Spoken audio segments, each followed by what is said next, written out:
Okay, welcome back to the Investigative Journal on the September 22nd, 2016 day on our calendar. I'm your host, Greg Anthony. You're listening to FirstAmendmentRadio.com. You can listen to my show every evening from 6 p.m. to 7 p.m. That's Pacific time on First Amendment. Or they also play the show at 11 a.m. So if you can't get it there, please go to my long-standing website at arcticbeacon.com. Okay, today I've brought Leo Zagami on again from Rome. And one good thing, we got a great internet connection, so no worries today. But the reason I brought Leo on is that in America, we're experiencing another rash of ISIS attacks, Minnesota, bombs being put in New York. And the reason I brought Leo on is I believe that the Trojan horse of ISIS is already here. And one of the stories that has not been given adequate attention is the Imam Fethullah Gulen, who's in the Pocono Mountains now, protected by the United States. And we've talked about this before. Leo's had information about Gulen for over a decade.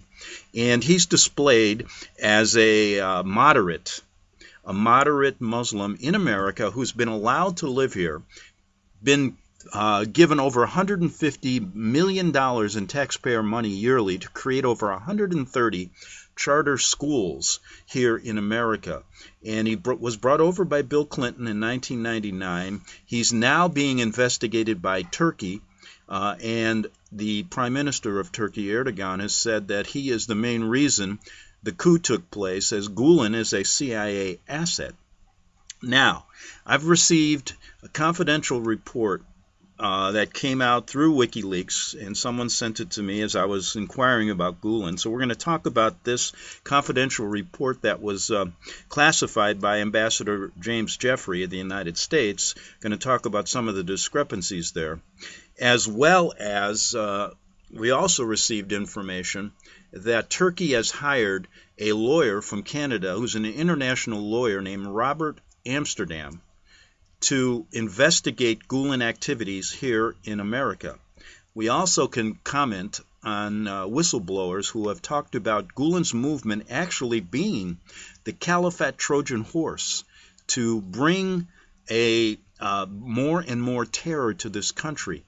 And we can talk about documents also, a book written that's very important to look at, and it's how Islam progressively takes over a country depending on the numbers of Muslims in that country. And that's a book that a man by the name of Jeffrey Hammond has written. So we got a lot to talk about with Leo. We're going to start out with Gulen, and then I want to get to Leo on a really important subject, and that is how the Jesuits control Freemasonry and their connections to Syria, ISIS, through priests, a Jesuit by the name of Thomas Michel, as well as a Father Dall'Oglio that we're going to talk about, who actually is in Syria working together with ISIS. What stories? Leo, Gulen, you've known about this for a long time, and I know you want to alert the American people to the importance of outing him as really a caliphate leader, correct? Well, I've been knowing Gulen and his sectarian reality since 2003, 2004. That's when I actually encountered for the first time Gulen movement activists and people which, like my ex-wife, I actually got directly involved with. And because these people were involved in the direction of the Gulen movement in Northern Europe, I was also very close to them, and I was able to understand how this network works, what are their beliefs. There is also some things that they try to preach them in the outward, preach themselves as being moderate, as being people of moderate Islam. In reality, they are a Trojan horse, like you described earlier, of the Caliphate, because their belief is actually ultimately to raise the flag of Islam on the Vatican. I was participating once to a meeting with Kemalettin Suslu, which is the responsible for Northern Europe of the Fethullah Gulen movement, and he himself stated this in front of me. I was quite shocked when he made the statement, We are talking about something he told me around 2006, I think, 2007, so a long time ago. And at that time, really, a few people even knew who Gulen was outside of Turkey. Very few people knew who he was. He had already moved from Turkey into the US in 1999, as we know. And he has tried since then to keep a low profile because he was working initially with Erdogan, who is the current guy in charge of Turkey, and with his political party. And then they clashed a few years back. I mean, he was actually, the Gulenists have been quite important also in the development of the party of Erdogan, AKP, the party that Erdogan took power with, and started to promote this kind of moderate way of Islam. Then 5 years ago, there was a big scandal in Turkey. There was a journalist who published a book, who was immediately censored, and all copies of the book were banned, were confiscated. Why was this book so important? Well, this book actually demonstrated that there was a conspiracy taking place around Erdogan, and he himself, from that point onwards, changed his attitude towards Fethullah Gulen and became his enemy. Because before, the Gulenists and Erdogan worked hand in hand. I myself viewed, I was actually, at one point I had dinner with Erdogan's personal doctor in the headquarters of the Gulen movement in Oslo. So they were very close to each other. So it was interesting also when you sent me just earlier this document in regards to certain things that have been pointed out by WikiLeaks in regards to Gulen. If you have some questions you want to make, I personally think that this document outlines the real goals of the Gulen movement in regards to because they try to promote themselves as the masters of interfaith dialogue and tolerance, while instead the reality is that Fethullah Gulen's belief is to bring back Turkey as the center nation for the rise of a new caliphate. We have to understand historically that the last caliphate that the Muslims had was the Ottoman Empire. So Gulen is picking up from and the people who follow Fethullah Gulen are very much into Ottoman Empire history and into wanting to bring back that kind of scenario into the modern world. But also there is another strange thing about Gulen, which I have outlined in some of my books. This way that he promotes himself by showing that he's somebody who loves the academic world. He tries to get some of his students, because he has all these schools, all these universities, these schools that he brings in every country where his organization is based. And from these schools he picks up the best students and he sends them to NASA each year, because they apparently win the mathematics championships. And so from this situation, you can see Gulen wants to promote the Gulen movement as being very pragmatic, very modern.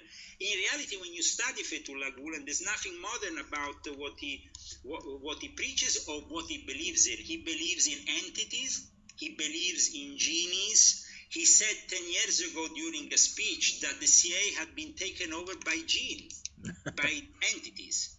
And this was something that immediately shocked many people. But also, if you go on the internet and you Google Fethullah Gulen in regards to his beliefs, there is a lot of criticism from real modern Muslims who, of course, think that some of these beliefs are not only outdated, but they are pure bigotry.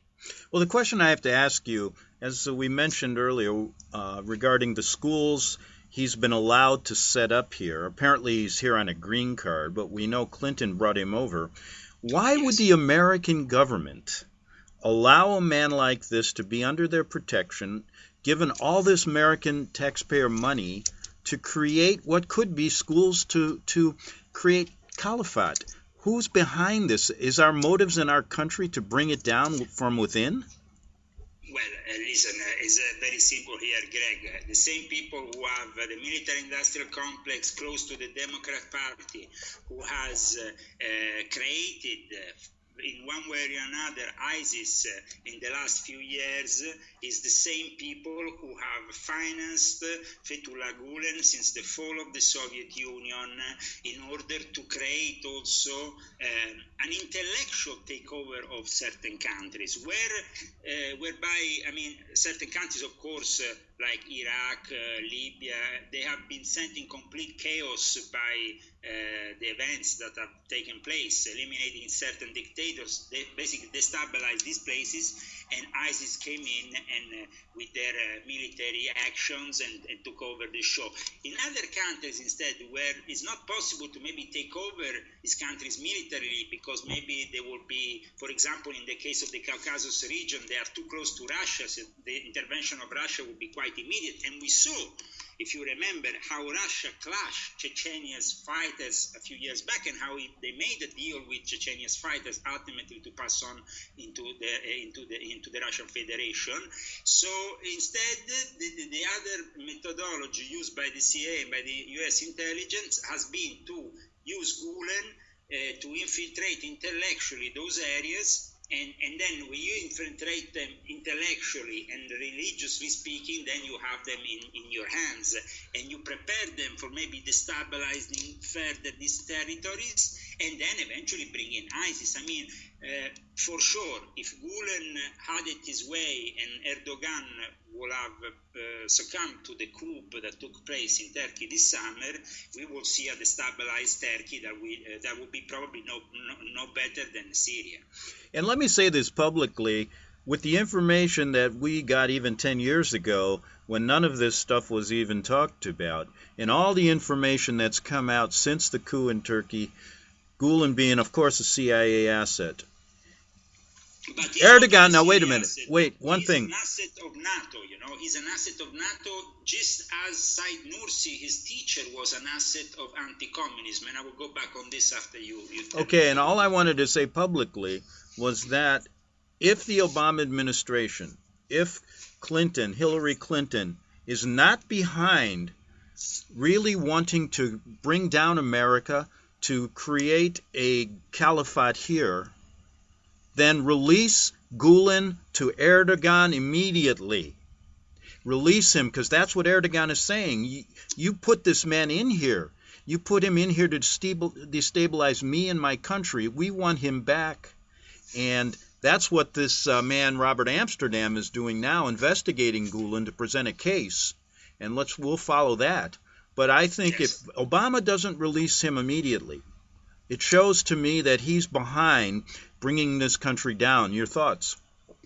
Absolutely. I mean, Obama is, and the whole Democratic asset, the whole Democratic Party, but not only the Democratic Party, also part of the Republican Party that now is opposing Donald Trump, that part of the Republican Party that was in the hands of the Bushes.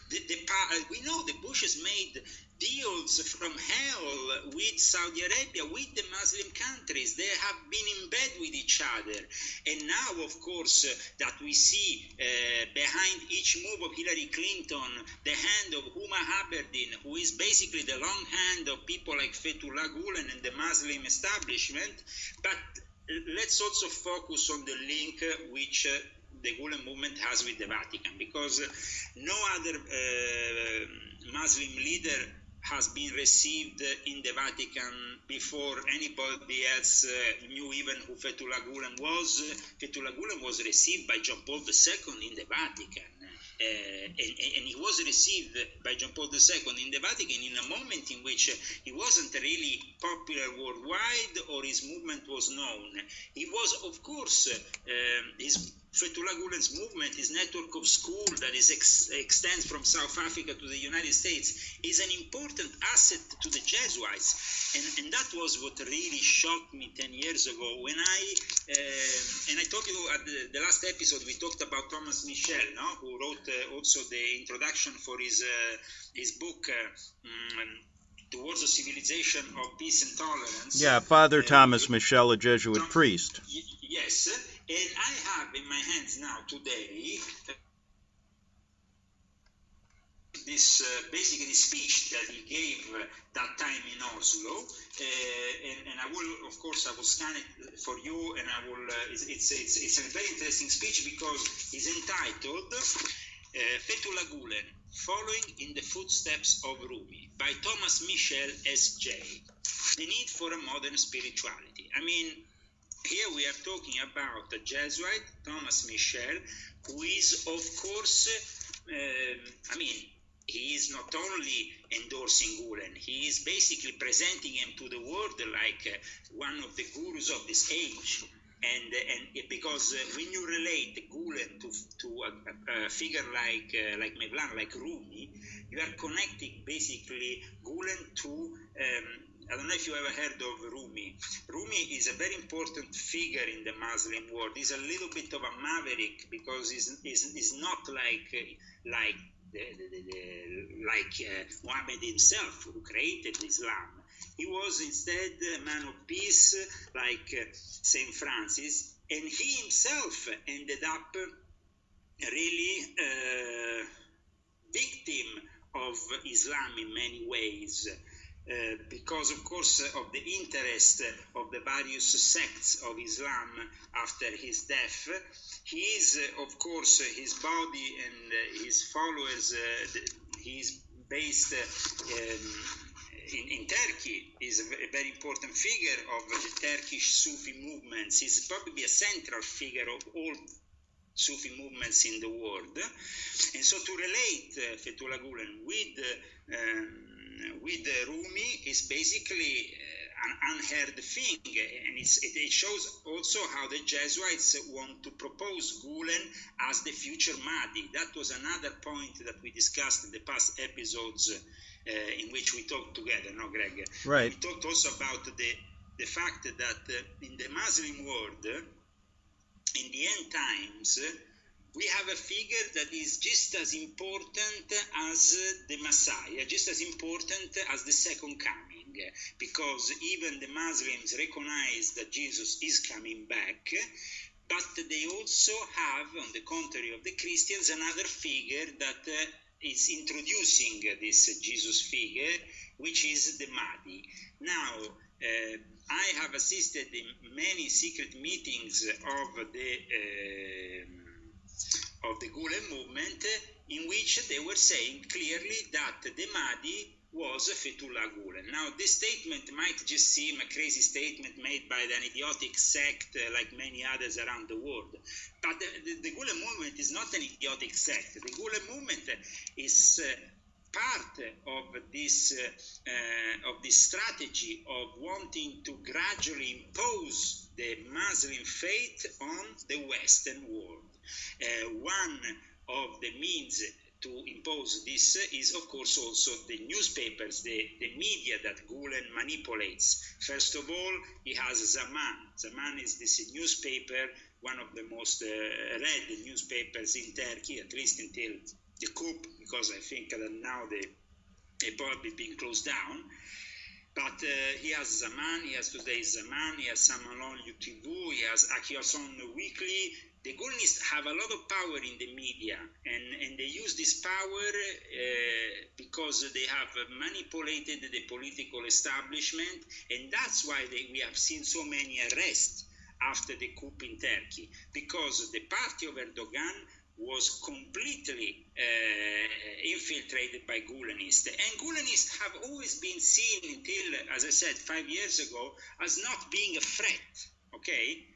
When this journalist, I described all this in volume 1 of my Confessions, which was released last year in the US, and I describe in Confessions 1, and sorry if I say this because, of course, I should be maybe more modest, but I was the first one to point out in the last chapter of my book, with a whole chapter called The Army of the Imam, not only the importance of Fethullah Gulen. I wrote this, this is from my book. The hidden power exercised by the Illuminati in Turkey is actually carried out on several fronts and supported abroad through leaders like Hillary Clinton, for example, who works closely closely with Fethullah Gulen, a strong promoter of the New World Order.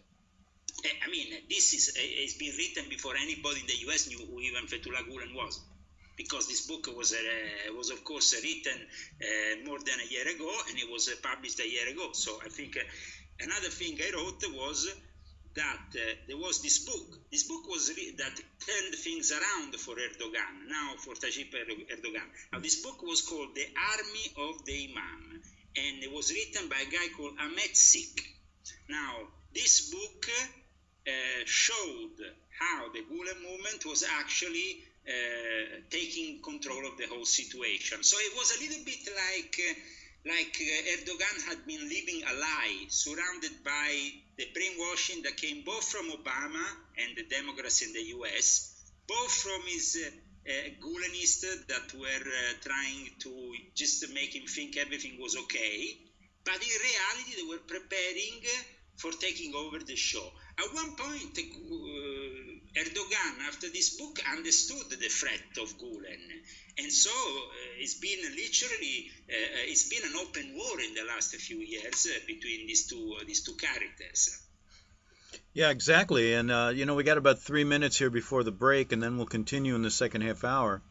But isn't it important right now to understand, at least from the eyes of America, what this coup in Turkey was all about? And that's what I want to get to start the next half hour.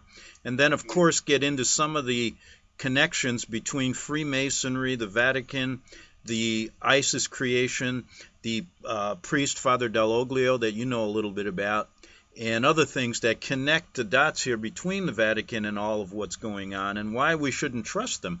Here in America, people are intellectually challenged, do not understand anything about the Vatican. In fact, they're kept in the dark, and that's why I love bringing you on, because you were there when you were a young man. I mean, you're not old now, Leo. I don't mean that, but you saw it firsthand from your connections with these people. Sure. And I still see it now because I came back to live in Italy.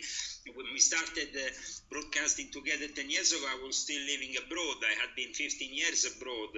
Instead, now I am back in Italy, so I have even a more clear perspective of what's going on now. And I must tell you that things have just got worse. Actually, what we have foreseen 10 years ago just manifested now and gives me, from being here, I'm pretty shocked that people can still tolerate this level of manipulation of Italian politics from the Vatican. I mean, we are subject to constant manipulation by the Vatican when there should be a total separation between church and state. This is really something that is only in the writing of the Constitution, the separation, because in reality, the Vatican has still the strongest power within the Italian government, and not only the Italian government. We saw how the Pope was received within the American parliament, within the American establishment. I mean, when he came to America, he was received like the head of the New World Order.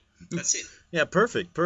Hey, listen, Leo, let's pick up right there. We got to take a break right now. I'm talking with Leo Zagami from Rome. Some inside information about a very important subject. We're going to start off talking about what life in Turkey is like, and things that America doesn't understand about that country. Why it's an important firewall, I think, between radical Islam and the West, and why it's now being eroded by the CIA actions, the coup. We're going to get to that in the next half hour. So stay tuned. Don't go anywhere. Back in 3 minutes on the Investigative Journal. The book of Revelation says, "The spirit of prophecy is the testimony of Jesus Christ." This is at the very heart of FirstAmendmentRadio.com. In that spirit, we have created the Prophecy Reality News app for all of your mobile devices, streaming First Amendment Radio 24 hours a day, 7 days a week. Available for your Apple, Android device, and smartphone, absolutely free. Get the Prophecy Reality News app installed today, so you can listen to First Amendment Radio wherever you are. The Prophecy Reality News app. Get it now.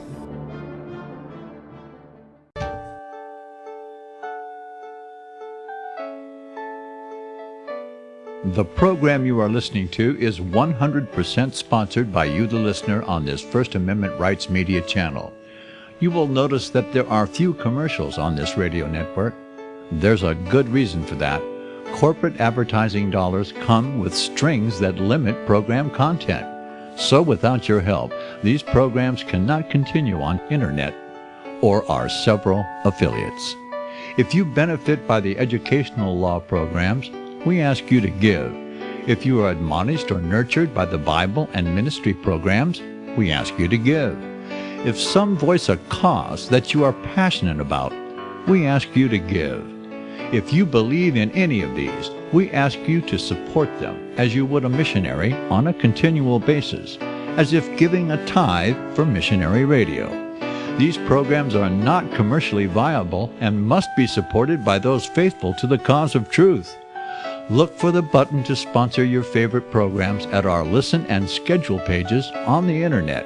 Then, when you subscribe, we will send you the last quarterly MP3 CD of that program immediately, and continue to do so with each new quarter. We will also give you unlimited archive access to all of our programs. We're asking you to give much less than a tithe, so that you may also send support directly to a particular program host, cause, and anywhere else the Spirit may lead you. Do all to the glory of our God and Creator, for His holy nation, the only kingdom that will last forever. Thank you for listening.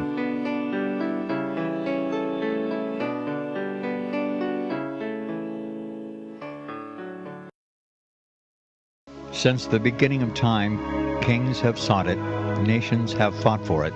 It has been traded, it has been borrowed, it has been purchased, it has been stolen. There's a reason for it. To secure the blessings of liberty to ourselves and to our posterity, invest with the security of gold and silver.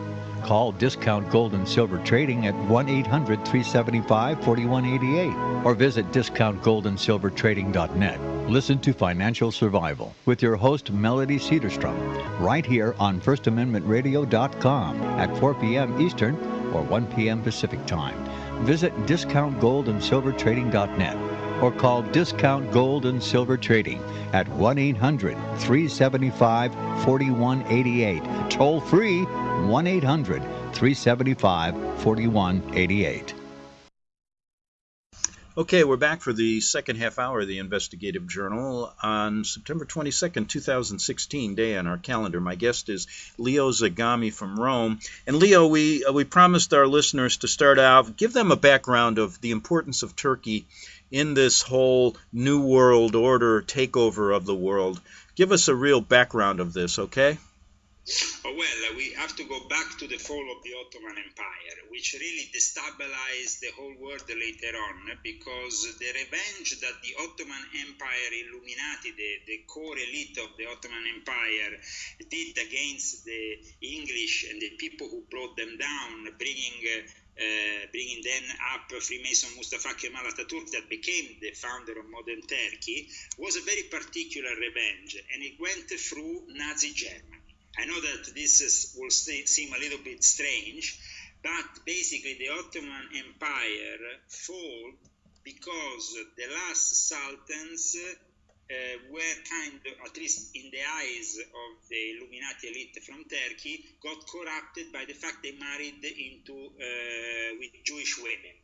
And basically this, in their eyes, brought down the Ottoman Empire. So the revenge that then the Turkish Illuminati went through, this family in a place called Thessaloniki, the Termudi family, which is actually a Jewish family, Greek Jews from Thessaloniki, who introduced to Freemasonry and the Rite of Memphis this very important German Freemason called Rudolf von Sembotendorf. Now, Rudolf von Sembotendorf became then one of the founders and one of the inspirations for Adolf Hitler, because the Nazi Party was, and the first newspaper of the Nazi Party was financed by von Sembotendorf, and von Sembotendorf himself initiated certain people who became who were involved in the Thule Society, that, as you know, was involved in the foundation of the Nazi Party, and they authorized this secret knowledge from the Sufi elite to filter into the West through the Nazis so they could use it to their advantage. What does this mean?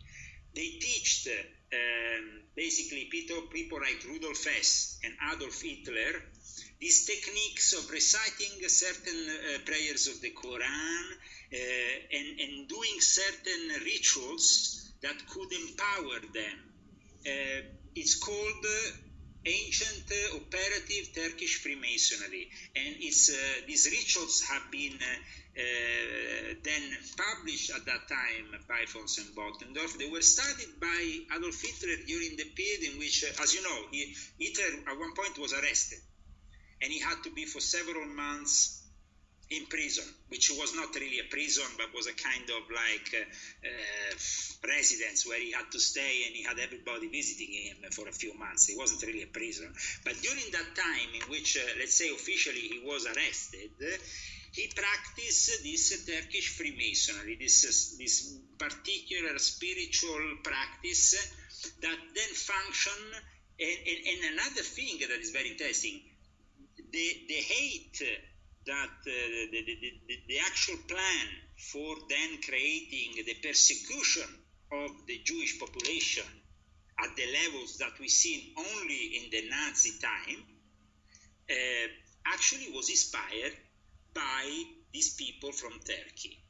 It was like, so you understand, it's very complicated here because it goes all back to another scenario, which is the one that precedes Nazism. And then we arrive all the way here with Fethullah Gulen and Erdogan. So, I mean, it is very complex. So what I have done, I have tried to explain how the founder of modern Turkey is a figure that nowadays, people, maybe the majority of your listeners will not know this, but if you ever criticize as a Turk Kemal Atatürk, you get arrested. That's how it's like if an Italian criticized Garibaldi and went to prison. He's considered such a holy person in Turkey. Even to this day. Yes. He's prohibited to criticize Kemal Atatürk. So when I received this document from WikiLeaks in regards also to the Gulen movement and their relation to and their view about Kemal Atatürk, I know that this is really a lot of lies in regards to what they preach and what they say in the outside world and what they really believe. Because I have witnessed myself during my own visits in Turkey how the Gulenists hate Atatürk. They despise him.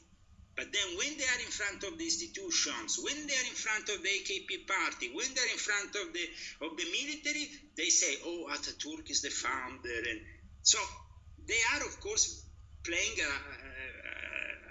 a game which is completely false, you know, it's hypocrite. Atatürk himself was a particular character. He was a member of a lodge called Macedonia Resurrected. Some say Lodge Veritas. This lodge that was in Thessaloniki, because that's where Kemal was brought up, was actually an Italian Freemasonic lodge, depending from Italy. So another interesting thing I discovered about Kemal Atatürk is that apparently he wasn't a true Muslim, if there are such thing, but according to some researchers, he's a descendant of the famous Jewish sect of the Sabbatians. Now, who are the Sabbatians? I don't know if you ever heard of this sect. Oh, sure. Go ahead. Yeah, go ahead. Explain it. They basically at one point had to camouflage themselves in front of the Islamic religious entities and institutions because they didn't want to be persecuted anymore. So because they believed in this Sabbatai Zevi, this somebody who basically declared himself to be the Messiah within the Jewish faith, and who wasn't accepted by the majority of Jewish leaders. But it created a sort of schism, and because of this schism and because of this persecution of the Sabbatians, they decided then in turn to transform their names and to become crypto Jews, to basically not believe anymore officially in the Jewish religion, but to pretend to have and to then take on Muslim names and posing as Muslims for centuries, secretly believing still in this Sabbatai Zevi, who was this false Jewish Messiah of the 17th century. So it's very interesting now, the situation in the Turkish political scene, because, of course, everybody reveres Ataturk, and Ataturk is the one who has modernized Turkey more than any other country in the Islamic world. In fact, Ataturk was, because of his Masonic standing, very well seen by the English Freemasons, who established themselves a link with Turkish Freemasonry, very strong one. And so at the moment you have in Turkey a Grand Lodge, which of course depends from England, and you have another one even that depends from France, which is a one of atheists. So they even have an atheist Grand Lodge that doesn't push you to believe in God in Turkey. So they are a very modern country. And in all this, in the last 20, 30 years, gradually the Gulen movement started to infiltrate everything. Started to infiltrate the politics. As I said, they infiltrated the AKP party, which is this party that brought to fame Erdogan. They infiltrated the Freemasonry of Turkey. Now, Leo, when do you think the United States first got a hold of Gulen and the CIA were working together with him? I think around the middle of the 70s, early 70s, they started to collaborate with Gulen. That was the period in the 70s when I heard that they started to destabilize Turkey in one way or in another, because Turkey played a very particular role in the Cold War scenario, a bit like it is now, no? Close to Russia, but also close to the West. No? Mm-hmm. And so to destabilize Turkey, what they did was quite incredible. I mean, I heard first-hand accounts from friends of mine. I have a very dear friend of mine called Mut, who at the end had to escape Turkey, because what happened was that they sent into the poor villages of Turkey these imams with a little bit of cash, and they started to give out money for people to follow them. One of these imams was, of course, Fethullah Gulen, okay?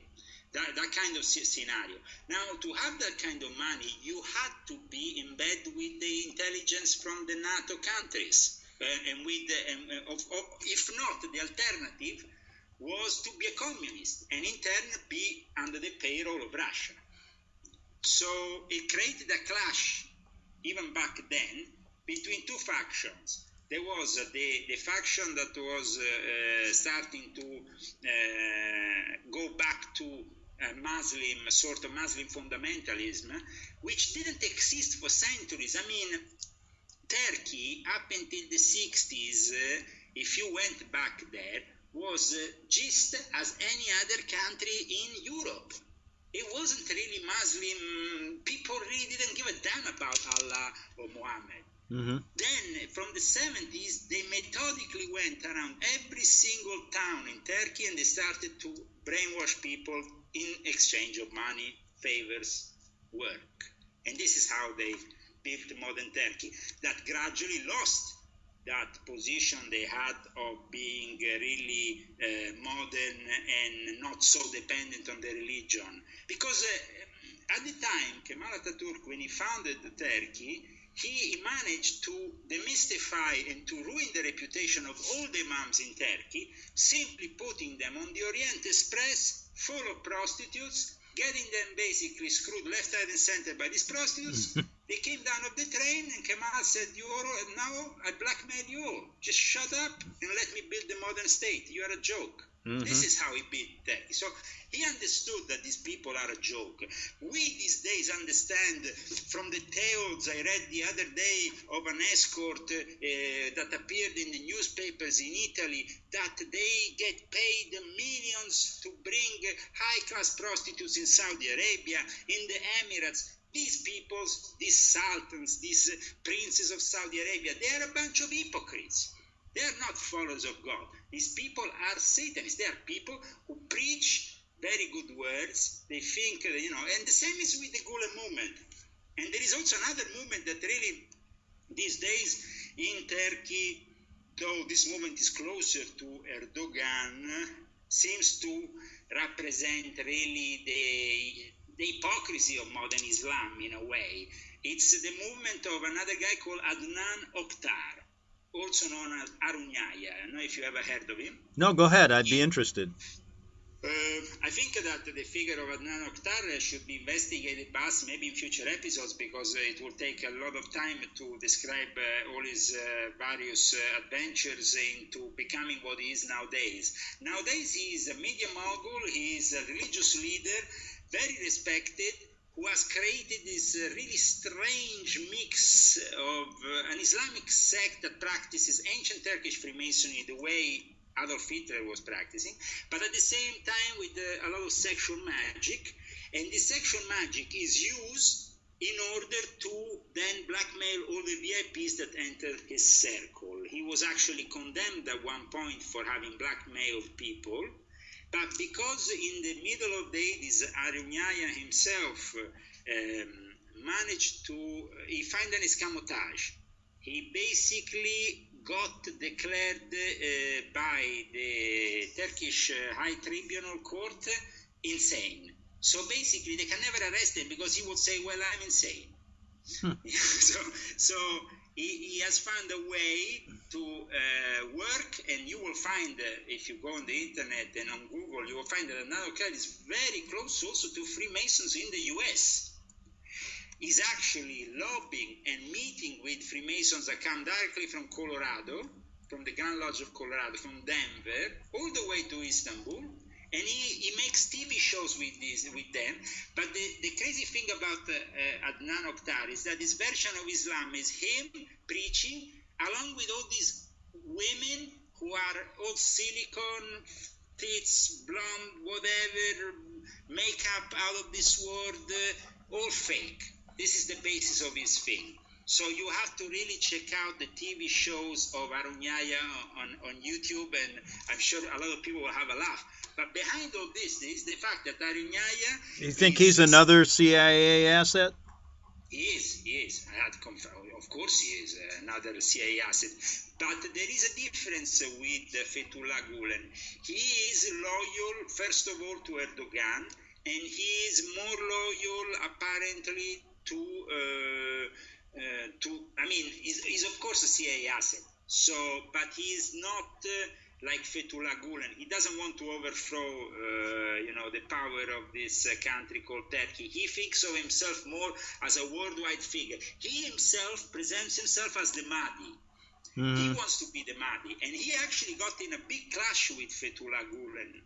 So it's like the two don't really get along very well.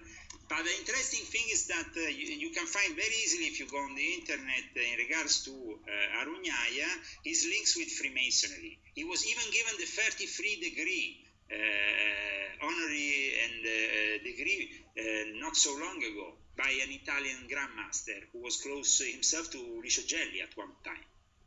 So anyway, let's get, in the last, 9 minutes here, let's get back to the coup.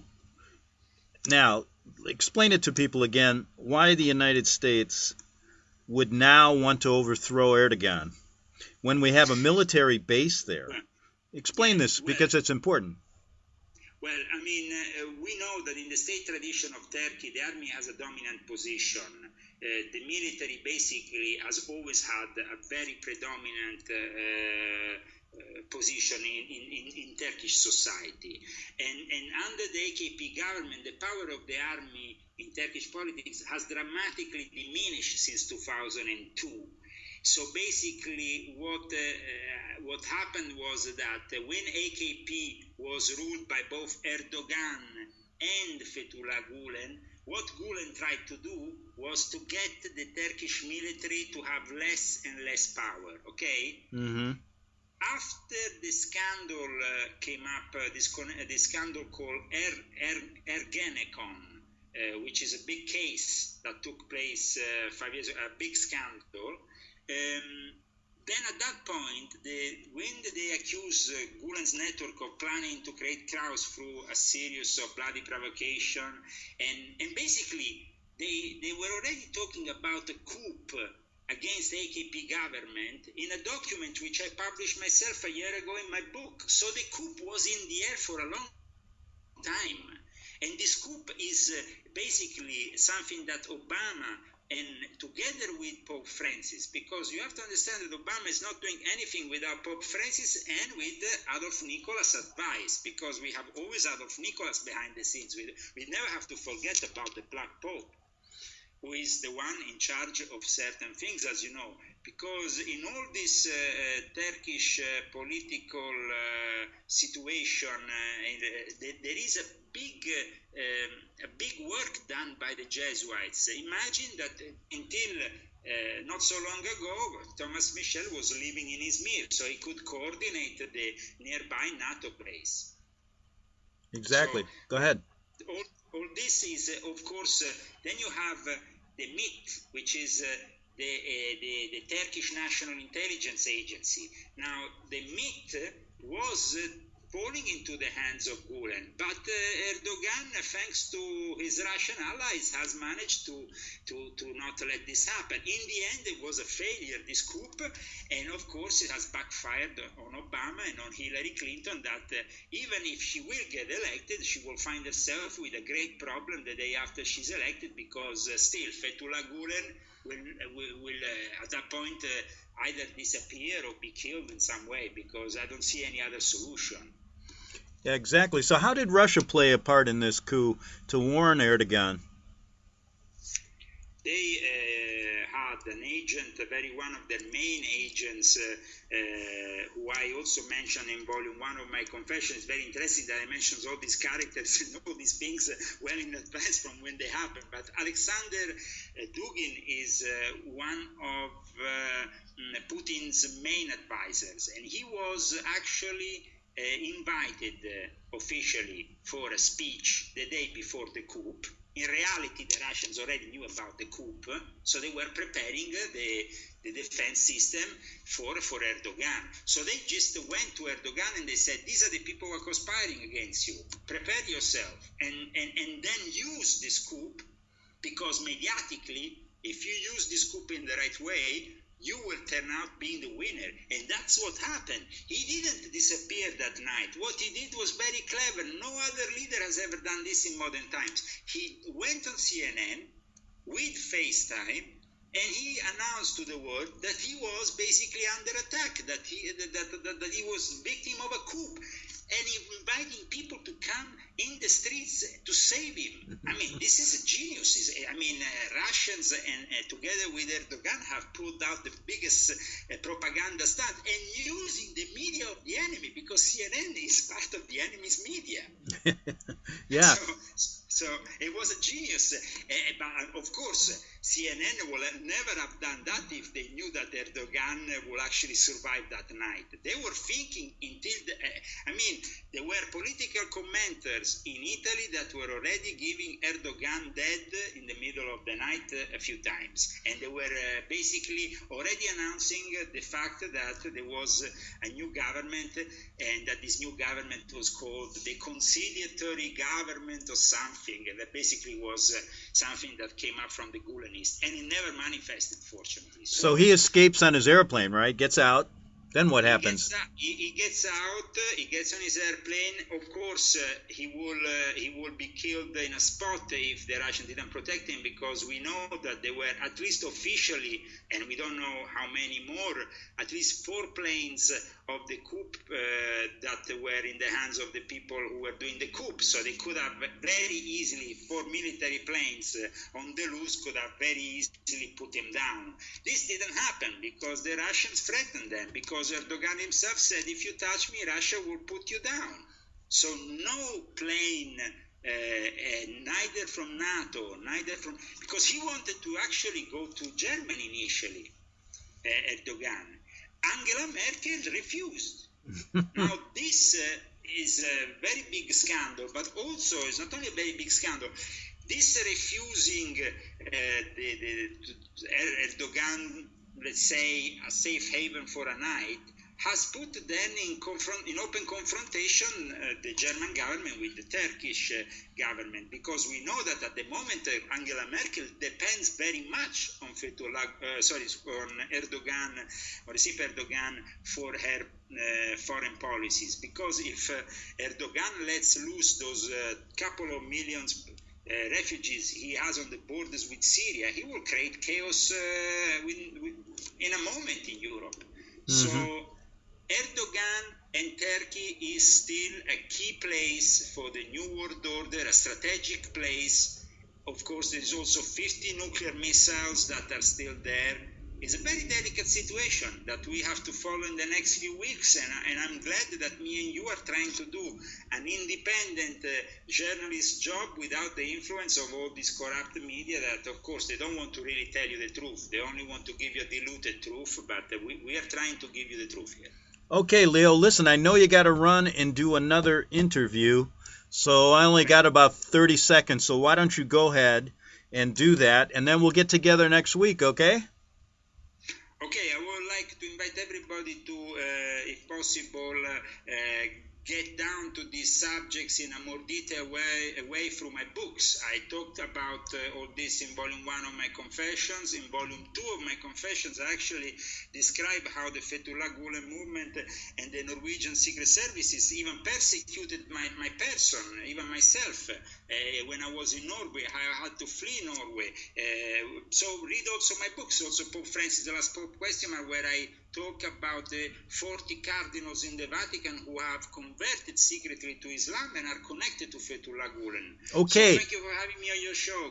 Okay, Leo, and we'll get together next week, and I'll tell people how to get to your books. See you again. Thank you. All the best. Okay, that's it for the Investigative Journal. Good night. See you tomorrow. Visit crosstheborder.org, CROSS, crosstheborder.org, to get your print, EPUB, or PDF version of the book, The Rapture Will Be Canceled. That's crosstheborder.org. I know you all want answers, and believe me, so do I, and I'll do my best to get them. Despite Nicolas Cage's promise to do his best to get left behind rapture answers for us, don't hold your breath. Not everyone believes Left Behind is true prophecy. Some may even regard as conspiratorial the mainstream re-release of the Left Behind movie, with actor Nicolas Cage portraying the main character, as an attempt to further reinforce in the minds of all this perception of false prophecy, in order to condition the masses for the play about to begin. If you want true Bible prophecy answers, get the book, The Rapture Will Be Canceled. The author exposes the Latin rapture origin, the 7-year tribulation deception, true Bible revelation of Daniel's 70 weeks, the abomination of desolation, the restrainer, America in the Revelation, the image of the beast and the mark of the beast, and the truth about God's chosen people, and so much more about Bible prophecy. This book will shatter the Left Behind paradigm of future events. Get the book, The Rapture Will Be Canceled. Visit crosstheborder.org, CROSS, crosstheborder.org, to get your print, EPUB, or PDF version of the book, The Rapture Will Be Canceled. That's crosstheborder.org.